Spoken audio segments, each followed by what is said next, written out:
So the translator will know all the vocabularies from Arabic to Chinese and can translate the whole conversation without any errors.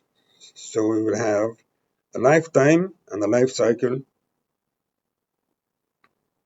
Yes. So L will be equal to 6.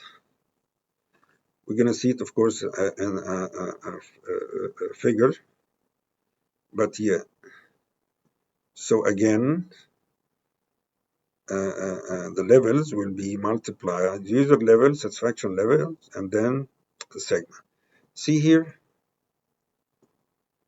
So here's the user satisfaction, his categories, the levels, and then the framework. Now, L12 can have from 1 to, okay, this is supposed to be 1, 2, 2, 2, 1. And it could have some from here. So yeah, we're gonna know why this is like this. Okay.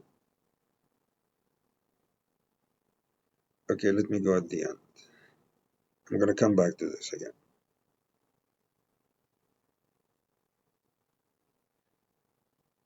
See, these are the 6 levels of product satisfaction.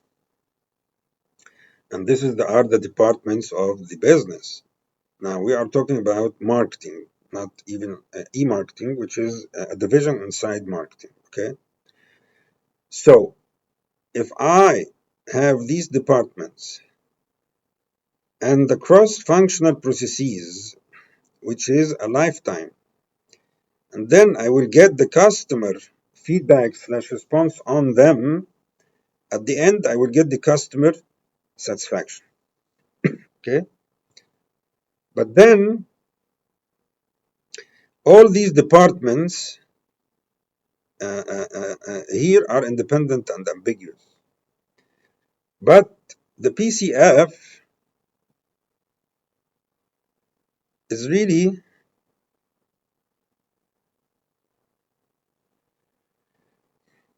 a linear progression. This is, by the way, the first version. The second version, I think they just put them together in one step. So now we can see here we have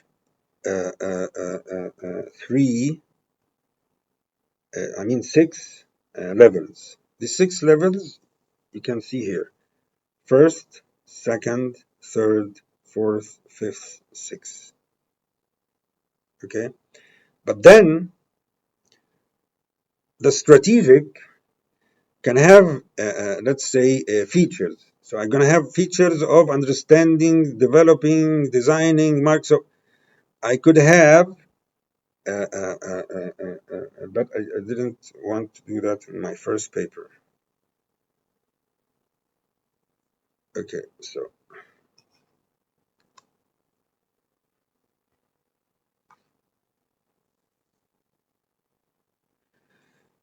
now, yeah, you can see here the L12 is just taking its information from the first two. This is supposed to be F11, F12. Okay, so you know what I mean? But then after they changed the terminology of the PCF itself, I could now have different data information knowledge, let's say from here to here, because this is just one big day-to-day process classification framework that holds all the data information knowledge of all participants. Yeah, okay.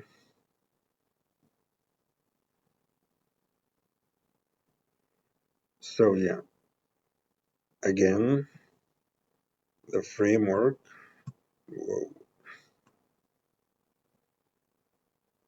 Yeah, user framework, satisfaction framework, multiply, add.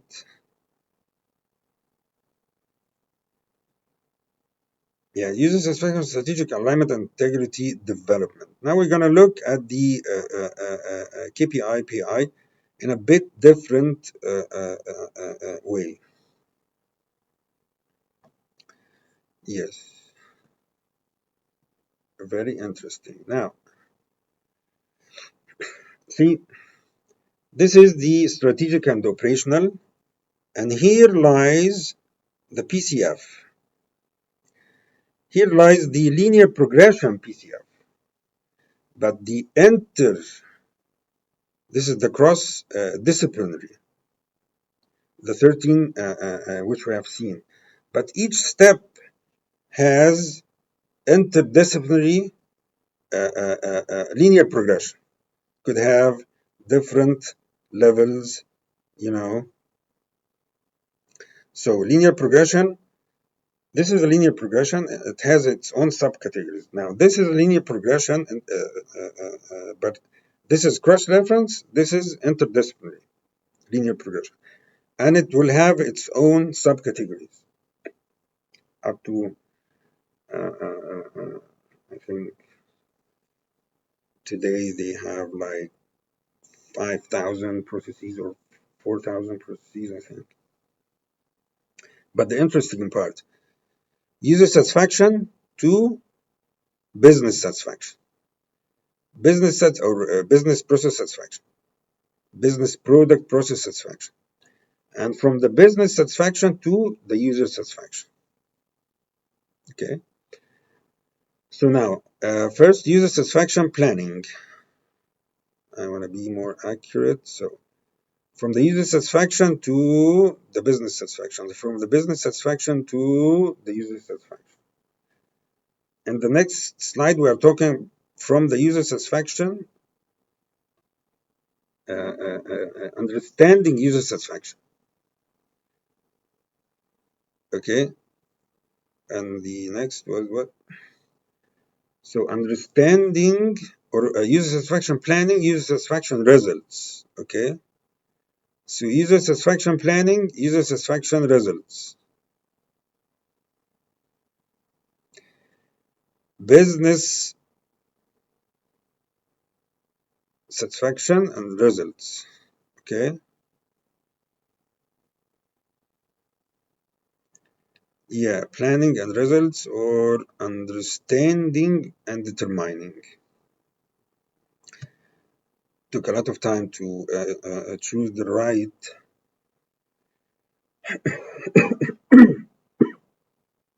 sorry, the right expressions, so I won't change them because this is, and even in my mind it's generic, so I had to take care a little bit by using specific phrases.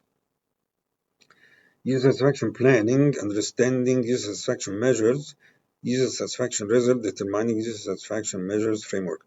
Of course, I think I've seen this in a book or publication, but the thing is,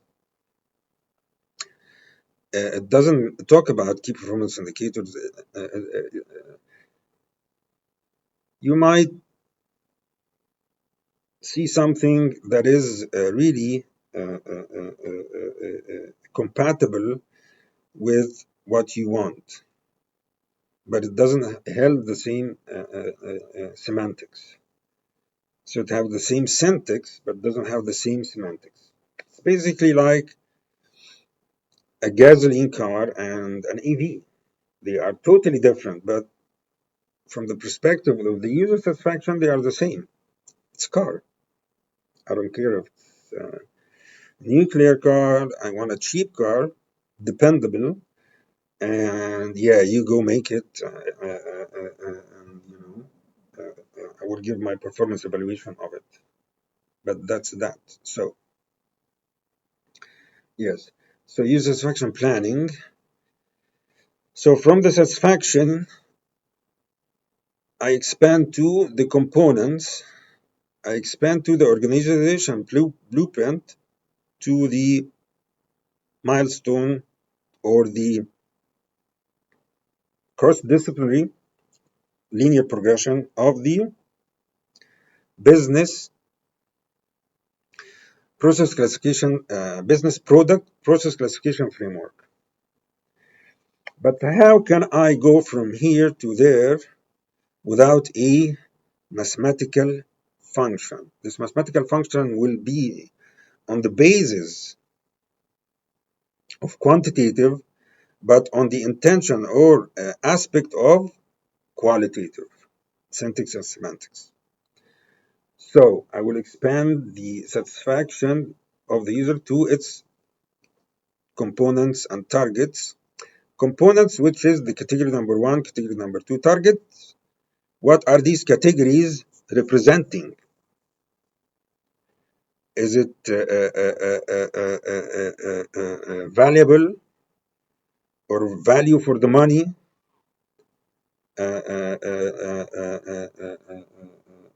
You know, so it has a key performance indicator, purpose, and scope, or key user satisfaction, key performance evaluation, purpose, and scope. From the categories to the levels, you have user satisfaction, performance evaluation, success factors.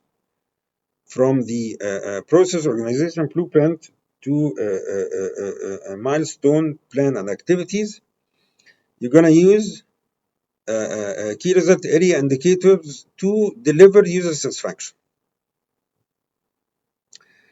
Now, from the process classification framework, I will have key result area and the key result area activities deliverables, which is the linear progression steps until I can represent the whole business product process classification framework or the e-marketing environment process classification framework. Now that's from the other side. So now I have given weights and scores for all of these categories, levels. But of course, the user satisfaction cannot relate to the F framework. But then the product representation and the website, now you could search 50% discount. So it gives one in the process classification framework. X large, I want it black. I want it So a lot of ones will light. So if I have the weight times score, okay. So I would have like a multinational company that has 3,000, let's say 3,000 processes. And all of these processes are very important. So they will all have performance evaluation. That would be the weight.